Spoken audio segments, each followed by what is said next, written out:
नए दिन नई उम्मीद का आगाज़ हो चुका है। अस्सलाम वालेकुम my YouTube family, welcome to my home diary vlog. कैसी हैं मेरी प्यारी प्यारी बहनें? उम्मीद है सबके मामलाती ज़िंदगी बिल्कुल ठीक जा रहे होंगे और जिनकी ठीक नहीं जा रहे उनकी भी बहुत बड़ी वजूहत होंगी। सबसे आम बड़ी वजह डिप्रेशन है। घरेलू कामकाज की ज़्यादती, बच्चों की परवरिश, तरबियत के मामलात और सबसे बढ़कर ससुराली रिश्तों को निभाना, इन सब की वजह से ख़वातीन में डिप्रेशन ज़्यादा पाया जाता है। डिप्रेशन से छुटकारा बहुत आसान है। फर्स्ट ऑफ ऑल अपनी तर्ज ज़िंदगी को सादा रखें। आपने मेरी अक्सर वीडियोस में देखा होगा कि मैं सादा से ज़्यादा खाने बनाती हूँ और डिफरेंट जो ड्रेसेस हैं या मेकअप है, जो भी है, मैं सादगी पर ही ज़्यादा ज़ोर देती। सादा लाइफस्टाइल एक तो आपकी जेब पर भारी नहीं पड़ता और दूसरा आपकी सेहत पर भी अच्छे असरात मरतब करता है। साथ ही साथ हम अपनी दाल को तड़का लगाने की भी तैयारियां कर रहे हैं।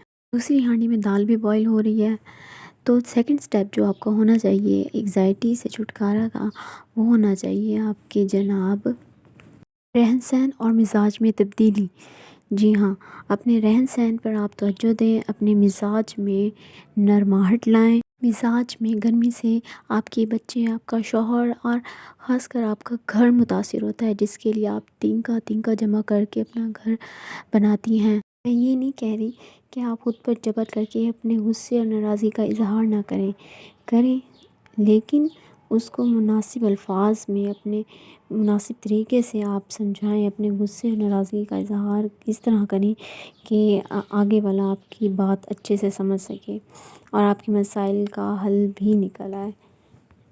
थर्ड स्टेप जो आपका होना चाहिए वो होना चाहिए अच्छी और सादा ग़िज़ा। जी हाँ, मेरी दाल को भी तड़का लग चुका है।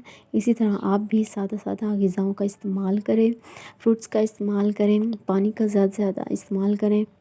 फोर्थ स्टेप आपका होना चाहिए वर्जिश। वर्जिश बहुत ज़रूरी है। आप घर के कामों में बिज़ी होती हैं, ठीक है, लेकिन वर्जिश भी आपकी बहुत ज़रूरी है। ख़ासकर अगर आपके जिस्म पर फैटनेस है तो फिर आप अपनी रोज़मर्रा ज़िंदगी में वर्जिश को भी शामिल करें। और फिफ्थ स्टेप जो होना चाहिए वो होना चाहिए तफरीह। तफरीह ज़िंदगी में बहुत ज़रूरी है। आप एक हफ़्ता घर रहती हैं, 2 हफ़्ते रहती हैं, 1 महीना अपने घर में रहती हैं, कहीं नहीं जाती, तो आपको ऑटोमेटिकली एग्ज़ाइटी होती। अगर बागबानी पसंद है तो घर में छोटा सा किचन गार्डन बना लें, अच्छी किताबों का मुताला करें या फिर दीनी या अदबी महफ़िल में शिरकत करें, अच्छे लोगों के साथ उठे बैठें, अपने हमसाए का हकूक़ का भी ख्याल रखें। हमारी यहाँ सादा सी खीर भी तैयार हो गई है। अगर आपको मेरी ये प्यारी बातें पसंद आई हैं तो प्लीज़ कमेंट में मुझे ज़रूर बताइएगा। अगर मुझे सब्सक्राइब नहीं किया है तो प्लीज़ मुझे लाइक और सब्सक्राइब कर दीजिएगा। साथ में बेल आइकॉन को भी क्लिक करना मत भूलिएगा। Thanks for watching. अल्लाह हाफिज़।